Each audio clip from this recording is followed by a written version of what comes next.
Hey, Alan, how are you? Fine, hello. I have a question for you. Maybe you could comment on the appropriateness of the buyer preparing the purchase agreement versus the seller preparing it. We were working under the assumption that maybe the seller should do it because, controls the document, kind of controls the outcome a little bit. But sometimes it's easier to get the buyer to step up. So do you have any feelings about whether one way is better than the other? Well, typically the buyer's making the offer.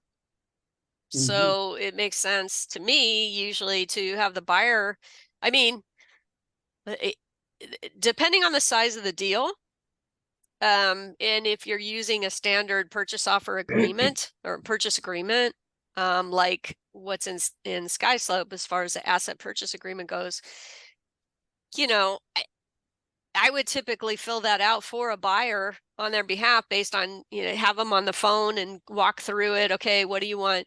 You know, there are certain things that I put there just as a matter of rote because this is the process. So I'm always going to suggest to a buyer that we need a 10% deposit. Mm-hmm. And a buyer, if they tell me, no, I only want to put $5,000 down on a, $2 million business, is like, you know what?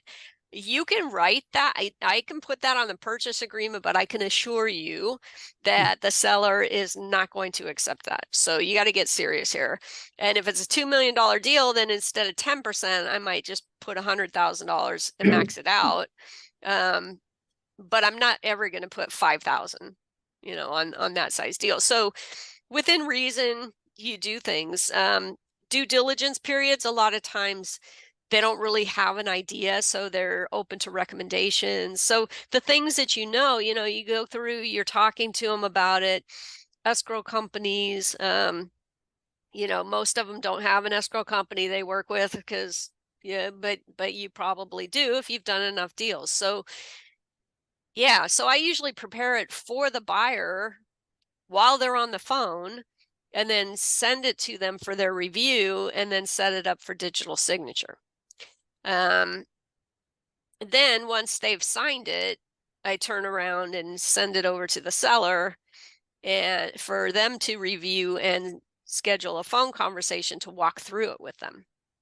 And so that tends to work out pretty well. Now, I have had sellers in the past that said, oh no, I have my own purchase agreement, my attorney put together.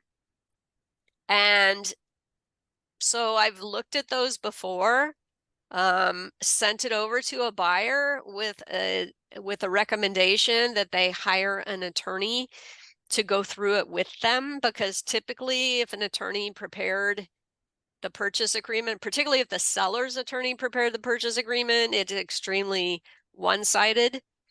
Although that's true with buyers too. I mean, because the attorneys have a duty to advocate for their client, but they have no other duties.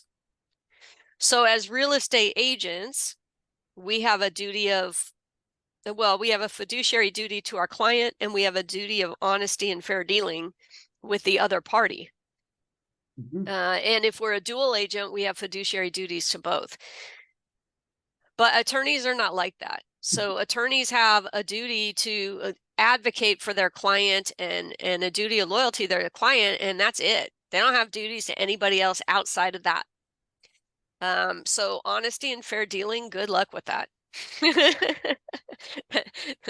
So especially if they're not transaction. So if they are a transaction attorney, then they usually know how to get things done, or they understand at least that the buyer or seller's end objective is actually to get the transaction completed successfully. So so they tend to be a little more reasonable. But where you have an attorney that is really more of a litigator mindset, it's that win-lose. The only way my client wins is for the other person to lose. And so everything is very, very one-sided, and it can take a while to get that negotiated out. Thank you. So It sounds like it really expedite us moving forward because the sellers' attorneys, were nervous about them. We don't know what their experience is. And Even if they were to prepare the contract, it may be one-sided. But when we can control it with kind of a neutral form, like AR form or whatever, the SkySlope forms are, Yeah. and we have state forms under the Commercial Brokers Association for business transactions as an asset sale. And so that's also kind of a neutral form, I think. So Yeah. that's a good suggestion, because we just want to expedite that counteroffer process. Yeah. No, I would definitely get on the phone with the buyer then and walk through it and find out, how much time do they think they need for due diligence, and, in terms of an offer, how much are they looking for third-party financing? Are they wanting the seller to carry a note? I mean, what is their offer amount? What's the total consideration, and then what's the breakdown of it? And all of that goes into your offer, or should be stated, and then the time frames and an estimated closing date. Right. So